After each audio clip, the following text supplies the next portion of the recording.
ప్రభు నామములో మీకందరికీ వందనాలము. అందరికీ వందనాలు. దేవునికి స్తోత్రాలు. ఉదయకాలంలో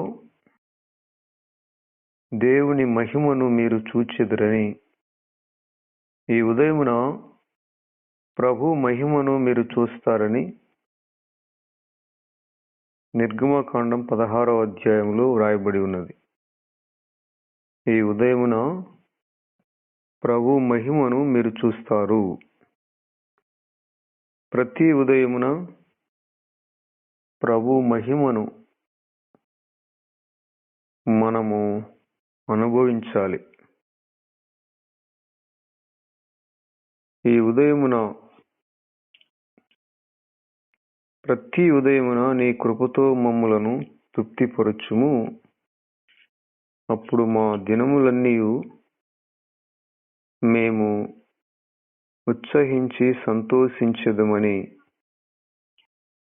మోషే గారు పాడాడు. ప్రియమైన సహోదరులారా, యోహాను సువార్త 19వ అధ్యాయము 28వ వచనం నుండి మనం చూస్తే, ఆ తరువాత యేసు అంతా ముగిసిందని ఆయన పలికాడు, గ్రహించాడు. ఆయన నాకు దాహం వేస్తుంది అని అన్నాడు. లేఖనములలో వ్రాసినది నెరవేరడానికి ఇలా జరిగినది. నేను దప్పిగొనుచున్నాను అన్నాడు. కీర్తనలో రాయబడిన ప్రకారం నేను దప్పిగొనుచున్నాను అని ఆయన పలికాడు. పులిసిన ద్రాక్షరసం ఒక కుండ అక్కడ ఉన్నది. వాళ్ళు ఒక స్పంజి ఆ కడవలో ముంచి హిస్సోపు చెట్టు కొమ్ముపై ఆ స్పాంజి పెట్టి దాన్ని యేసు పెదాలకు అందించినారు. ఆయన దాని రుచి చూచి అంతా ముగిసింది అని అన్నాడు. ఇట్స్ కంప్లీష్డ్, కర్ హోగయ.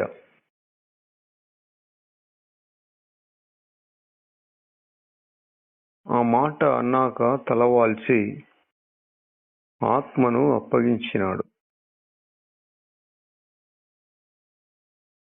అంతా ముగిసినది, సమాప్తమైనది.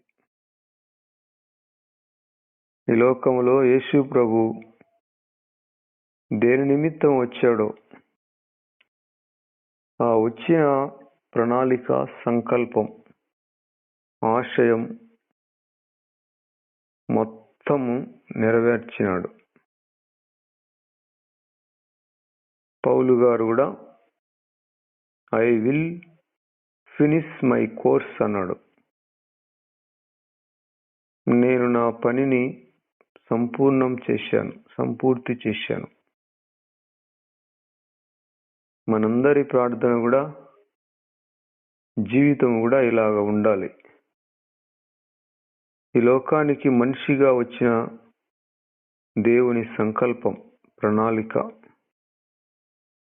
ప్రభు మన మీద పెట్టుకున్న ఆశలు, ఆలోచనలు మన జీవితంలో సంపూర్ణముగా నెరవేరాలి.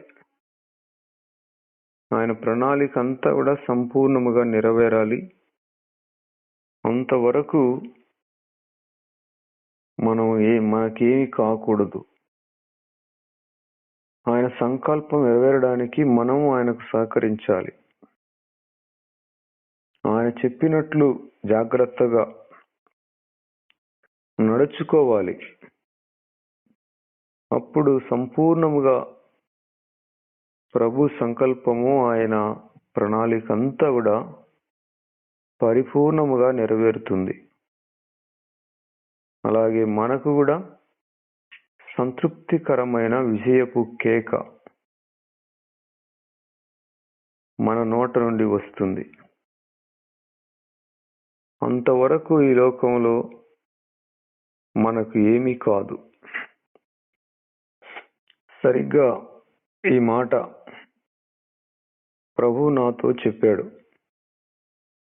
నీకున్న దర్శనం, ఆలోచన,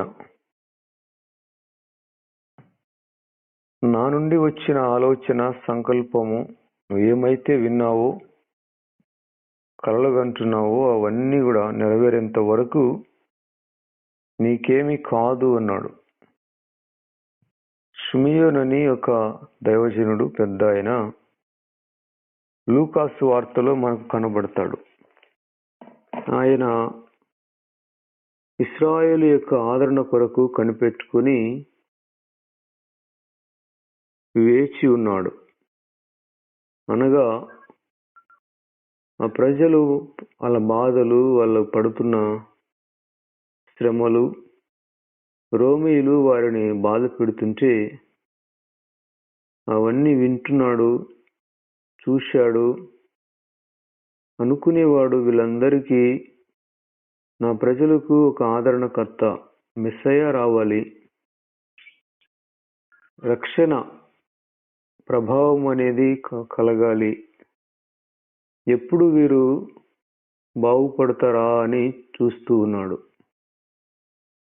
అందుకే ఆ పెద్ద ఆయనకి పరిశుద్ధ ఆత్మదేవుడు చెప్పిన మాట ఏంటంటే, ఇశ్రాయేలుకి ఆదరణ అనగా రక్షణకర్తను నువ్వు చూసేంత వరకు నీకు మరణం అనేది ఉండదు. అనగా క్రీస్తును నువ్వు చూసేంత వరకు నీకు మరణం రాదు. ఇంకా ఏం కరోనా రాని, గిరోనా రాని, ఏమన్నా రాని, ప్రజల యొక్క బాగోగులు బాగుపడితే చూడాలి అనే ఆలోచన కలిగిన వాళ్ళు చిరకాలం జీవిస్తారు. ప్రజల యొక్క మేలు ఆశించిన వారు, సమాజ శ్రేయస్సును కోరేవారు చాలా కాలం బ్రతుకుతారు. మెస్సయ్యను చూసేంత వరకు ఆ పెద్ద ఆయనకి ఏ హాని, ఏ యొక్క పరిస్థితి, అనగా మరణకరమైన పరిస్థితులు ఆయన ఏమి చేయలేకపోయినాయి. శిశువుగా ఉన్న యేసయ్యని ఆ 8వ రోజున దేవాలయంలోనికి వచ్చినప్పుడు మరియమ్మ, యేసేపులు అప్పుడు కన్నులారా చూచాడు. నాదా, నీ రక్షణ నేను కన్నులారా చూచినాను, నేను ఇప్పుడు సమాధానముగా నా స్థలాన్ని నేను వెళ్ళిపోతున్నాను. కనుక సంపూర్ణముగా మనస్ఫూర్తిగా ఈ లోక జీవితాన్ని వారు విడిచారు. పాత నిబంధనలో ఆ దైవజనులు, విశ్వాస పితరులు, వాళ్ళకు తెలుసు వారి గడియ, ఈ లోకాన్ని ఖాళీ చేయాల్సిన గడియ. అందుకే వారు తమ సంతతి వారిని పిలిపించి వారిని దీవించినారు, వారిని ఆశీర్వదించినారు. అలాగే ఇక్కడ ప్రభువు కూడా ఇంకా తన పని సమాప్తమైనదని, ఎందుకు వచ్చాడో దాన్ని సంపూర్ణముగా నెరవేర్చిన విధానమును బట్టి శిలువలో ఆయన విజయపు కేక వేశాడు. సమాప్తమైనది, అంతా ముగిసింది అని అన్నాడు. యెషయా గ్రంథములో ప్రభు ఆ కార్యమును సమాప్తి చేసి ఉన్నాడు అని ఉంది. Lord has done it. ఆ మాట అన్నాక తలవాల్చి ఆత్మను అప్పగించాడు. 31వ వచనంలో, అది పండుగకు సిద్ధమయ్యే రోజు, మరుసటి రోజు విశ్రాంతి రోజు గనుక ఆ రోజు వాళ్ళను సెలవుపై వదిలివేయటం యూదులకు ఇష్టం లేదు. విశ్రాంతి దినమున మరి డెడ్ బాడీలు ఉండకూడదు. కాబట్టి విశ్రాంతి దినమునకు ముందు రోజే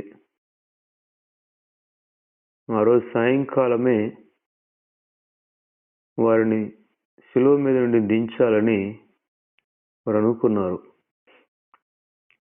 అందువల్ల వారి కాళ్ళు విరగ్గొట్టి వారిని క్రిందికి దింపి వేయించమని పొంటియస్ పైలాటును అడిగారు. సైనికులు వచ్చి యేసు ప్రభువుతో సిలువ వేయబడిన మొదటి వాని కాళ్ళు, రెండవ వాని కాళ్ళు విరగ్గొట్టారు. వాళ్ళు యేసు ప్రభు దగ్గరికి వచ్చి ఆయన ఎముకలు, ఆయన కాళ్ళు కూడా విరగ్గొట్టాలని చూసినప్పుడు ఆయన అప్పటికే చనిపోయినట్లు గమనించారు. అందువల్ల వాళ్ళు ఆయన కాళ్ళని విరగ్గొట్టలేకపోయినారు. ప్రాణం ఎక్కడైనా ఉంటే ఈ ఎముకలు విరగొట్టడం వలన ఆ ఊపిరి కూడా పోతుంది అని మిగిలిన అటుపక్క ఇటుపక్క దొంగని వాళ్ళు విరగొట్టారు ఎముకలు. ఆ దెబ్బకి వారు చనిపోయినారు. కానీ యేసు ప్రభు ముందుగానే తన ప్రాణాన్ని వదిలాడు. దానికి మారుగా సైనికుల్లో ఒకడు యేసు ప్రభువును డొక్కలో బల్లెముతో పొడిచినాడు. కుడి ప్రక్కన బల్లెముతో పొడిచినాడు. వెంటనే రక్తము నీళ్లు కారినాయి. మనందరి కోసం ప్రభు అయిన యేసుక్రీస్తు తన రక్తం, యవ్వన రక్తం కడబొట్టు వరకు చిందించినాడు. మన విమోచన క్రయధనము చాలా గొప్పది. విలువ పెట్టి కొనబడిన వారం మనం. పితృ పారంపర్యాచారమైన మృతమైన వాటి వెండి, బంగారు వంటి వస్తువుల చేత మనము విమోచింపబడలేదు గాని గొర్రెపిల్ల వంటి క్రీస్తు రక్తం అమూల్యమైనది, నిర్దోషమైనది, నిష్కలంకమైనది. ఆ రక్తం చేత మనం విమోచింపబడ్డాం. మీరు విలువ పెట్టి కొనబడిన వారు గనుక మరలా వాటికి దాసులు కావద్దని ప్రభు తన స్వరక్తంతో సంపాదించిన సంఘము మీరు అని బైబిల్లో మనం చూడగలం. మనలను ప్రభు తన సొంత రక్తంతో మన పాపముల నుండి విడిపించినాడు. సాతాను బంధకాల నుండి విడిపించినాడు. యేసుక్రీస్తు రక్తం ప్రాణం నా కోసం అర్పించబడినదని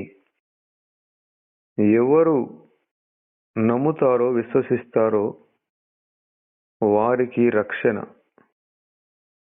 వారి జీవితంలో క్షేమము కలుగుతుంది. వారు విమోచన పొందుకుంటారు. ప్రియమైన సహోదరులారా, ఆయన రక్తము చివరి బొట్టు వరకు మన కోసం చిందింపబడింది. యోహాను సువార్త 35వ వచనంలో మీరు కూడా విశ్వసించాలని ఈ సంఘటన చూసిన వాడు దీన్ని గురించి చెప్పినాడు. అతడు చెప్పింది నిజం. తాను సత్యము పలుకుతున్నట్లు అతనికి తెలుసు. లేఖనాల్లో రాయబడిన సంగతులు నిజము కావటానికి ఇలా జరిగింది. లేఖనాల్లో రాయబడిన మాట ఆయన ఎముకలలో ఒక్కటి కూడా విరువబడదు అని కీర్తనలో 34వ కీర్తన 20వ వచనంలో రాయబడిన ప్రకారం ఆయన ఎముకలలో ఒక్కటి కూడా విరువబడలేదు.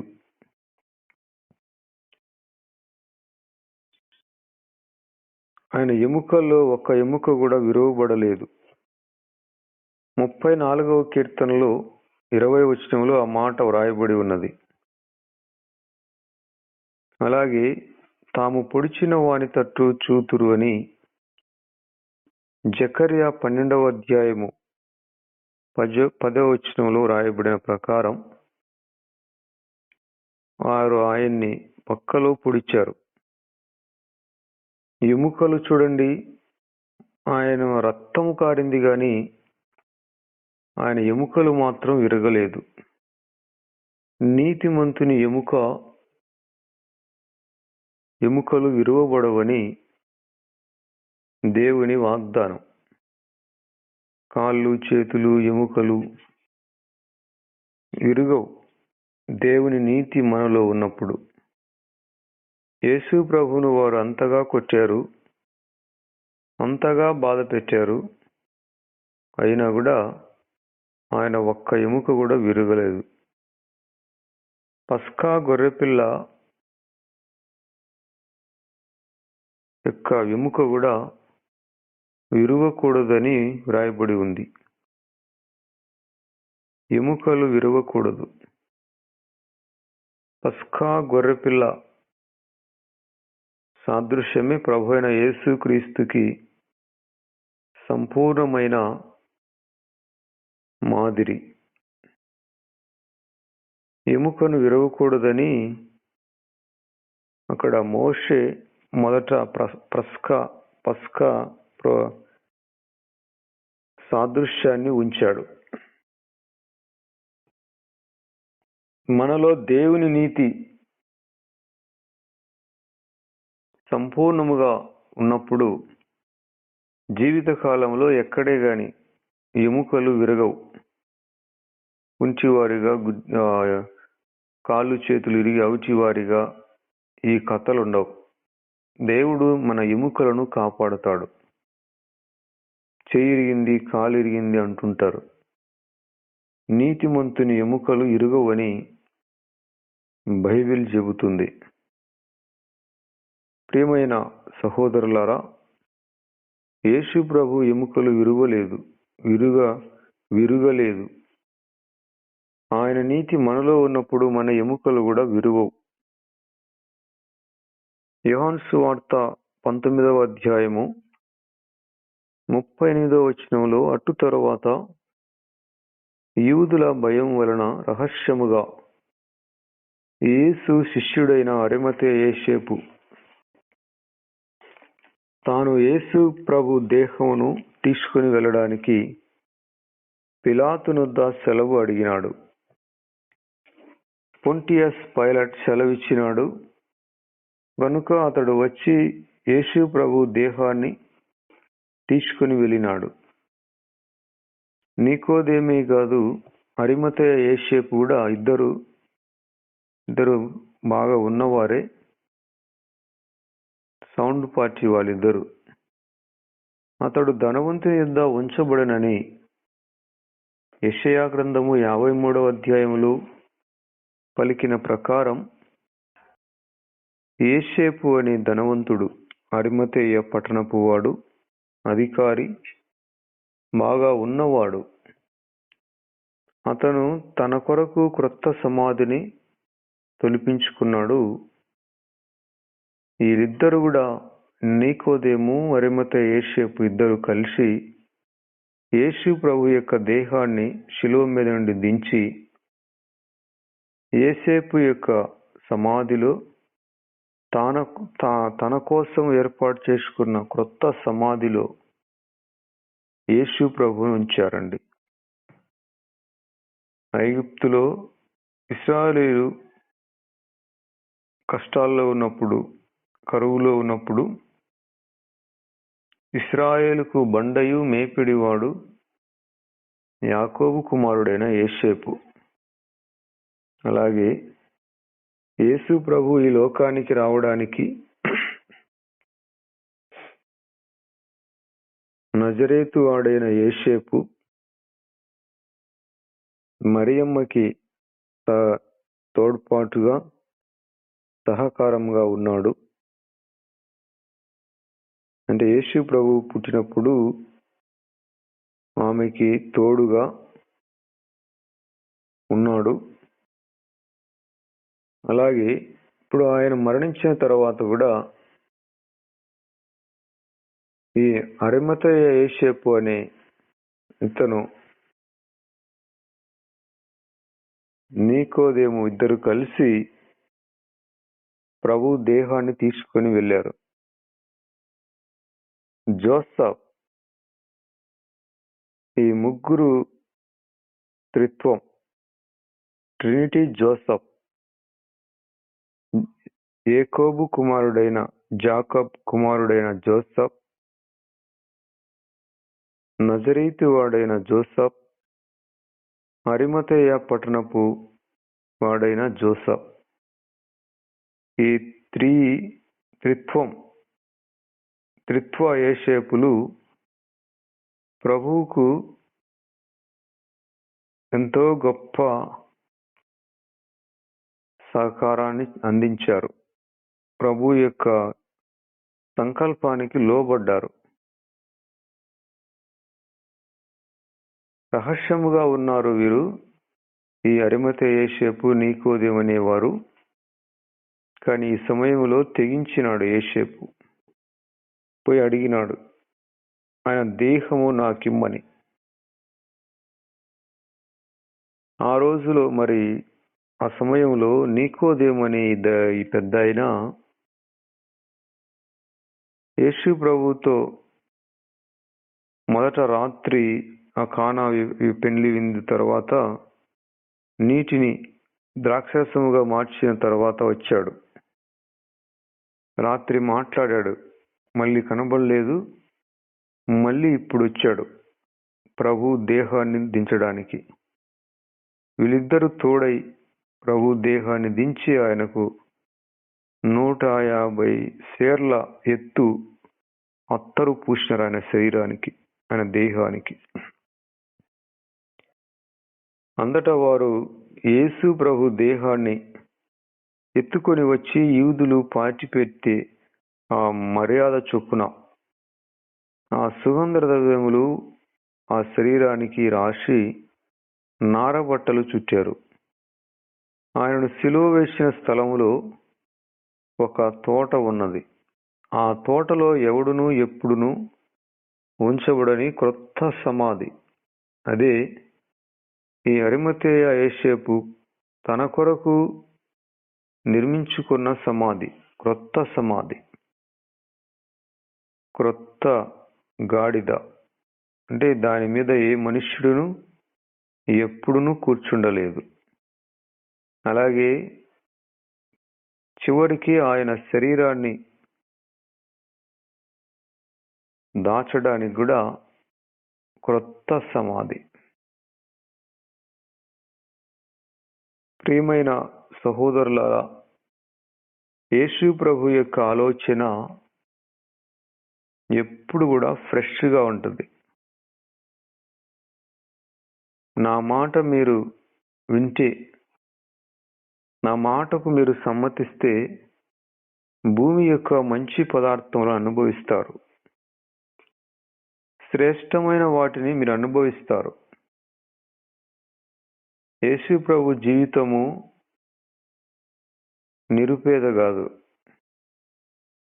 యేసు ప్రభు యొక్క జీవితం, ఆయన లైఫ్ స్టైల్, ఆయన జీవన విధానాన్ని మనం గనుక పరిశీలన చేస్తే ఆయన జీవితము సూపర్ నేచురల్. ఆయన ఎంతో సమృద్ధిగా జీవించాడు. ఆయన ఎంతో ఉన్నవాడిగా జీవించాడు. చాలా మంది యేసు ప్రభు నిరుపేదగా బతికాడు అనుకుంటారు, పాటలు పాడతారు, ఎంత దీనాతి దీనమో ఓ యేసయ్య అంటారు. నిరుపేదగా, ఆయన చాలా నిరుపేదగా బ్రతికాడు అనుకుంటారు. అదేమి కాదండి. మనం లేఖనాలు గ్రహిస్తే, మీరు నా మాట వింటే మీలో బీదలు ఉండనే ఉండరని ద్వితీయోపదేశకాండం 15వ అధ్యాయంలో మనం చూడగలం. మొత్తం ఆయన టోటల్గా ఆయన వాడిన వస్తువులు కానీ, వాడిన నివాసాలు కానీ, ఆయన జీవితము మొత్తం లైఫ్ స్టైల్ అంతా సమృద్ధి, అంతా ఒక బాగా సంపన్నమైన వ్యక్తిలాగా ఆయన జీవించాడు. పాతవి ఏదో పనికిరానివి ఆయన ఎప్పుడు తీసుకోలేదు. అంతా చివరిగా మరి విందు చేయడానికి కూడా గొప్ప మేడగదిని, అందులో విలువైన సామాగ్రి కలిగిన మేడగదిని ఆయన ఎన్నుకున్నాడు, దాన్ని కొన్నాడు. ఆ తర్వాత శిష్యులు దాంట్లో జీవించారు. అక్కడే వారు పరిశుద్ధాత్మ బాప్తిస్మమును పొందారు. బాడెక్కు తీసుకోలేదు దాన్ని, గొప్ప మేడగదిని. బాడెక్కైతే మళ్ళీ వాళ్ళు విడిచిపెట్టాల్సి వచ్చేది. కానీ ఆయన వెళ్ళిపోయిన తర్వాత కూడా శిష్యులు ఆ మేడగదిలో ప్రార్థనలు చేశారు. ప్రియమైన సహోదరులారా,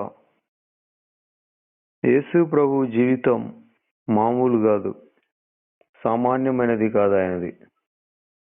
ఆయనది లగ్జరీ.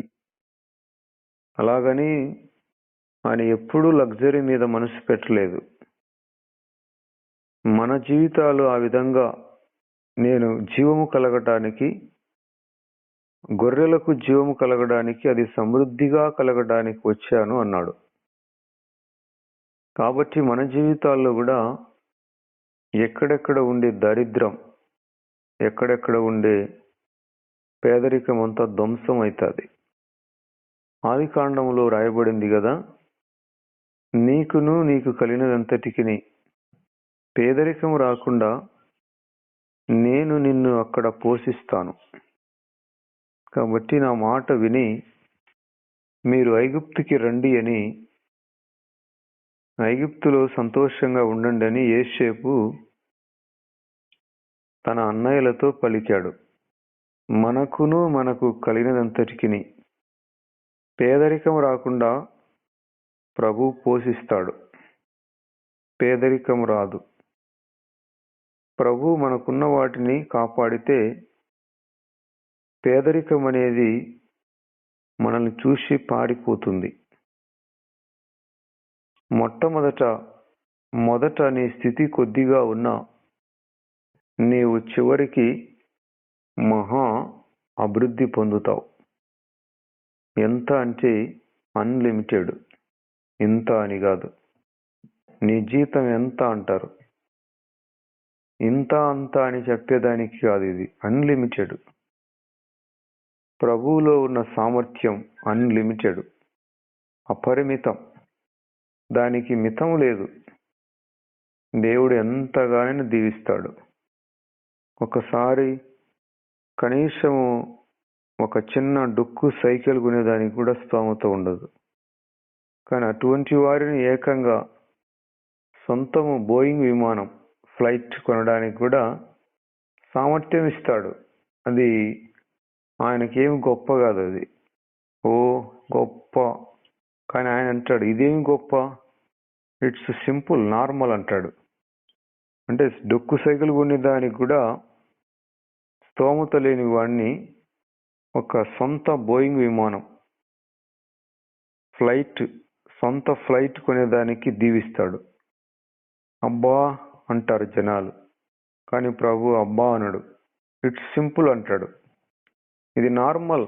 ఇది నా జీవితంలో ఇవి స్వల్ప కార్యాలు. ఇంత పెద్ద ఆకాశాన్ని, సూర్యుని, చంద్రుని, నక్షత్రాలను సమస్తమును కలుగజేసిన ఆయన మరి ఇంత ప్రపంచాన్ని పగలంతా వెలిగించాలంటే ఎంత మరి ఎనర్జీ కావాలి, ఎంత పవర్ కావాలి. మరి ఆయనకు ఇది స్వల్ప కార్యమే. ఆయనకు ఏది కూడా గొప్పది అనిపించదు. గొప్పది అనిపించేది ఏంటంటే, దేవునికి గొప్పది, ఆయన ఆశ్చర్యపోయే విషయం ఏంటంటే, మీరెవరైనా చెప్పగలరా? ప్రభు ఆశ్చర్యపడిపోయినాడు. అంటే ఆయనకు గొప్పగా అనిపించింది. మీరు ఎవరైనా చెప్పగలరమ్మా? కనాను స్త్రీని ఆ విశ్వాసాన్ని చూసి, అమ్మా నీ విశ్వాసం గొప్పది.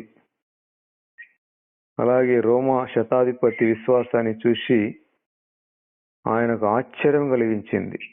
ఇంత విశ్వాసము మరి ఇశ్రాయేల్లో కూడా నేను చూడలేదే అంటాడు. అందరూ చప్పట్లు కొట్టండి.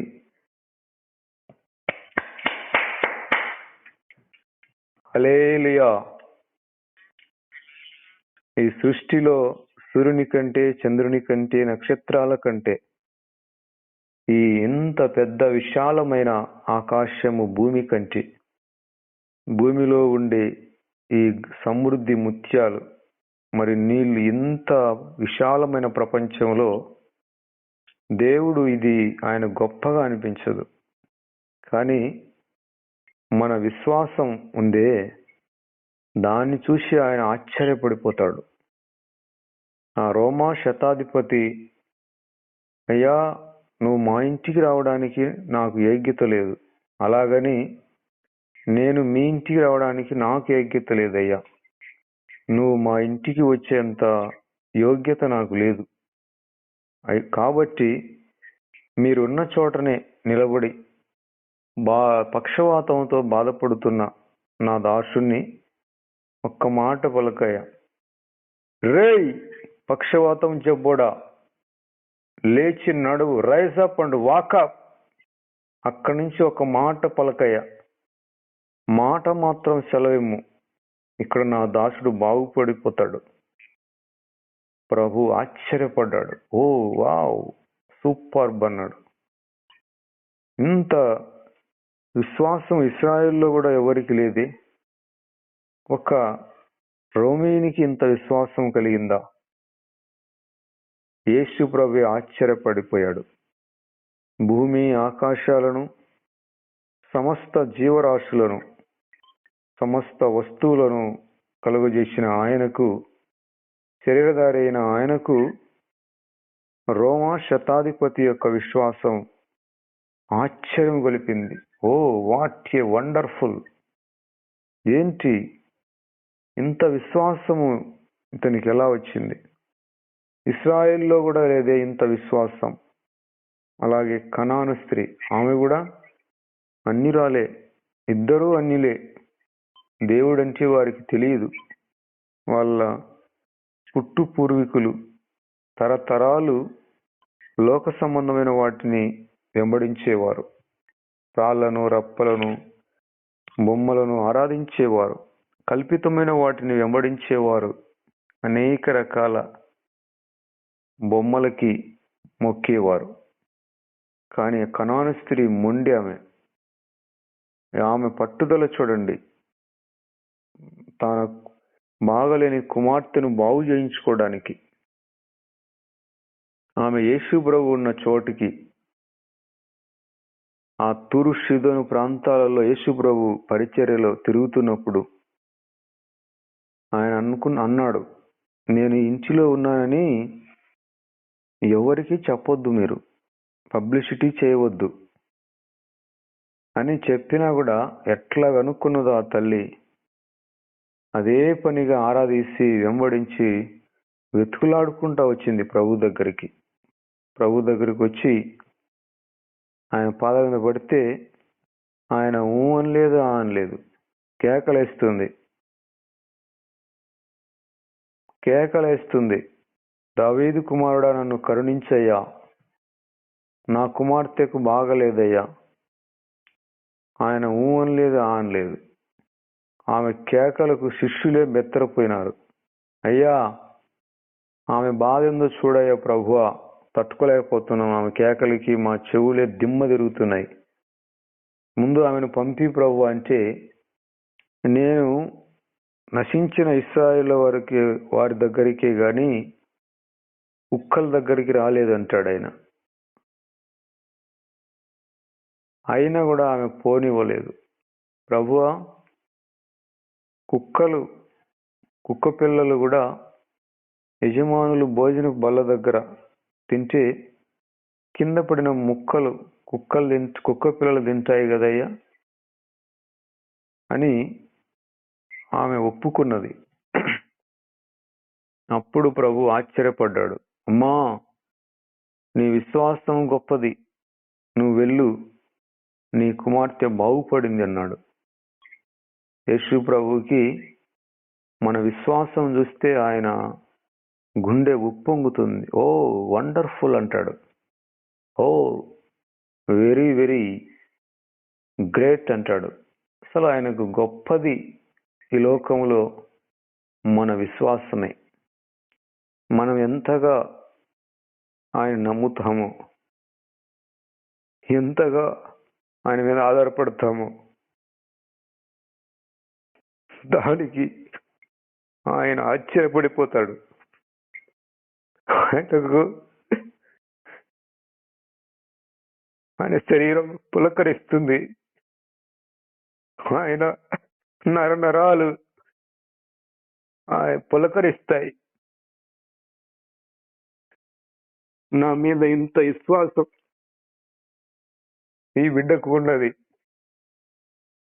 మరి సాతాను ద్వారా, మనుషుల ద్వారా, లోక సంబంధముగా శ్రమలు ఎన్ని వచ్చినా కూడా ఈ బిడ్డకి ఎంత విశ్వాసం అని ఆయన ఆశ్చర్యపడిపోతాడు. ఆయన గుండె ఉప్పొంగుతుంది. ఆయన సంతోషపడతాడు. ప్రియమైన సహోదరులారా, మన విశ్వాసాన్ని చూస్తాడు. ఆయన శరీరం పులకరిస్తుంది. మనము ఆయన నమ్మడంలోనే ఆయనకు సంతోషం, ఆయనకు ఆశ్చర్యం కలిగిస్తుంది. ఈ భూమిని చూస్తే గొప్పది అనుకోడు ఆయన. ఈ సముద్రాలను, నక్షత్రాలను, ఓ దేవదూతలను చూసినప్పుడు ఇది చాలా గొప్పది అనుకోడు. మంచిది అంటాడు కానీ గొప్పది ఆయనకు ఆశ్చర్యం అనిపించదు. అది ఆయనకు ఆశ్చర్యం అనిపించదు. సృష్టిని చేసినప్పుడు సూర్యుడిని, చంద్రుడిని, నక్షత్రాలను చూసినప్పుడు ఆయన ఆశ్చర్యపడలేదు కానీ బాగుంది అన్నాడు. ఇట్స్ గుడ్, ఇట్స్ గుడ్, ఇంకా బాగుంది, చాలా బాగుంది అన్నాడు. అప్పుడు 7 రోజులు, మరి 6 రోజులు సృష్టిని చేసినప్పుడు చాలా బాగుంది అని ఆయన 7వ రోజున విశ్రమించినాడు. కానీ ఆయనకు ఆశ్చర్యం గొలిపేది మన విశ్వాసమే. ఆయనకు సంతోషాన్ని పుట్టించేది మన విశ్వాసమే. భూమి మీద భక్తులే శ్రేష్ఠులు, వారి కేవలము నాకు ఇష్టలు అన్నాడు. తన కృప కొరకు కనిపెట్టుకుని వారి యందు దేవుడు ఆనందిస్తాడు. వారి విషయంలో ఆయన సంతోషపడతాడు. కనుక ప్రియమైన సహోదరులారా, మన అవిశ్వాసాన్ని చూస్తే, మన అల్ప విశ్వాసాన్ని చూస్తే ఆయనకు బాధ కలుగుతుంది. ఆయన బాధపడతాడు. వారి అల్ప విశ్వాసానికి ఆయన అక్కడ ఏమి కార్యాలు చేయలేకపోతాడు. దేవుని కార్యాలని మనం చూడలేదంటే, మనం పొందుకునలేదంటే మన అల్ప విశ్వాసమే. మేము ఎందుచేత ఈ కార్యములు చేయలేకపోయాం ప్రభు అంటే మీ అల్ప విశ్వాసం చేతనే. మీకు ఆవగింజంత విశ్వాసం ఉంటే చాలు, ఈ పెద్ద కొండను కూడా మీరు తొలగించి వేస్తారు. మీ విశ్వాసము, మనందరి విశ్వాసము ఈ సమయంలో బహుగా అభివృద్ధి పొందునుగాక. కొండలను, గుట్టలను, ఎర్ర సముద్రములను కూడా అడ్డుగా వచ్చే పెద్ద పెద్ద పర్వతాలను కూడా, కొండలను కూడా పెకిలించగలిగిన విశ్వాసము ఈ శబ్దం వింటున్న ప్రతి ఒక్కరికి కలుగునుగాక in the name of Jesus Christ. ప్రియమైన సహోదరులారా, నేను ముందే చెప్పాను, ఈ ఉదయమున మీరు ఆ మహిమను చూస్తారు. దేవుని మహిమను మీరు చూస్తారు. ఈ ఉదయకాలంలో మీరు దేవుని మహిమను చూస్తారని చెప్పాను. ఈ మాటలు చెబుతుంటే నా శరీరంలో ఒక రకమైన దేవుని ప్రభావము, ఒక రకమైన దేవుని దర్శనాన్ని, ప్రత్యక్షతను నేను చూస్తూ ఉన్నాను. ఆయనకు గొప్ప విషయాన్ని చెప్పడానికి కూడా నా నోరు ఆడలేదు, చాలలేదు. ప్రియమైన సహోదరులారా, ఇట్స్ ఏ వండర్ఫుల్ మార్నింగ్. అద్భుతమైన ఉదయము. మనం పడే బాధలు, మనం ఆయన కోసం ఎంతగా సహించామో, ఎంతగా ఓర్చుకున్నామో అదంతా ఆయన మర్చిపోలేదండి. ఆయన సమస్తం ఎరిగి ఉన్నాడు. మనల్ని చూసి ఆయన ఆశ్చర్యపడిపోతాడు.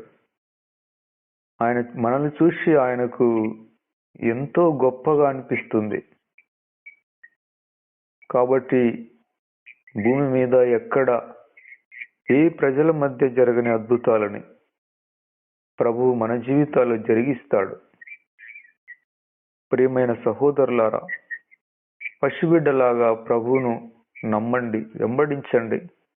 ఆయన వైపు చూడండి, ఆయన మాట కోసం నిలబడండి.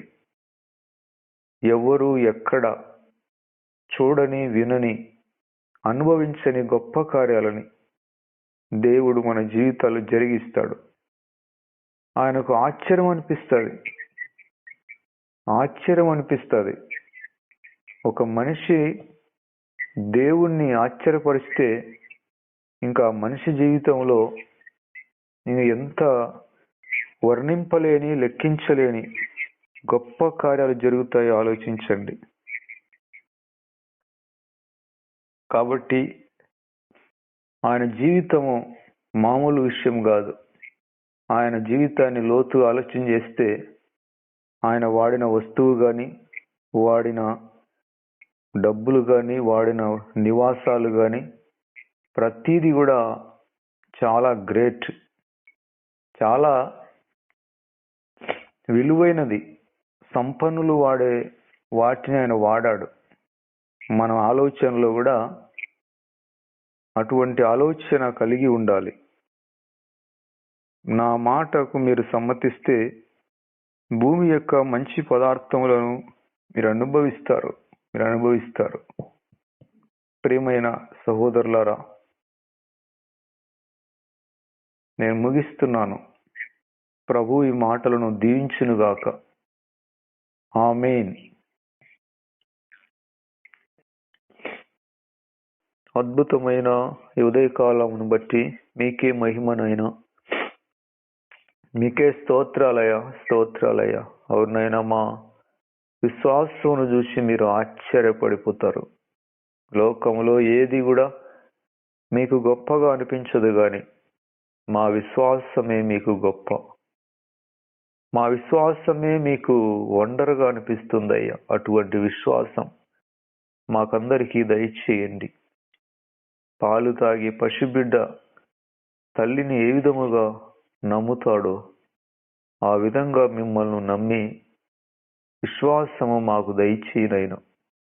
మా సొంత ఆలోచనలు, మా యొక్క కుయుక్తులు, మా యొక్క ఉపాయాలను బట్టి మమ్మల్ని క్షమించమని, ఇంతవరకు మా సొంత ఆలోచనలు, స్వార్థ ప్రయోజనం, కుయుక్తులు, కుట్రలను, కుంచితమైన మనస్సును మాలో నుండి తీసివేయనైనా. మా ఆలోచన మంచిది కాదయ్యా, మా బుద్ధి మంచిది కాదు, మా హృదయములో మంచితనం లేదయ్యా.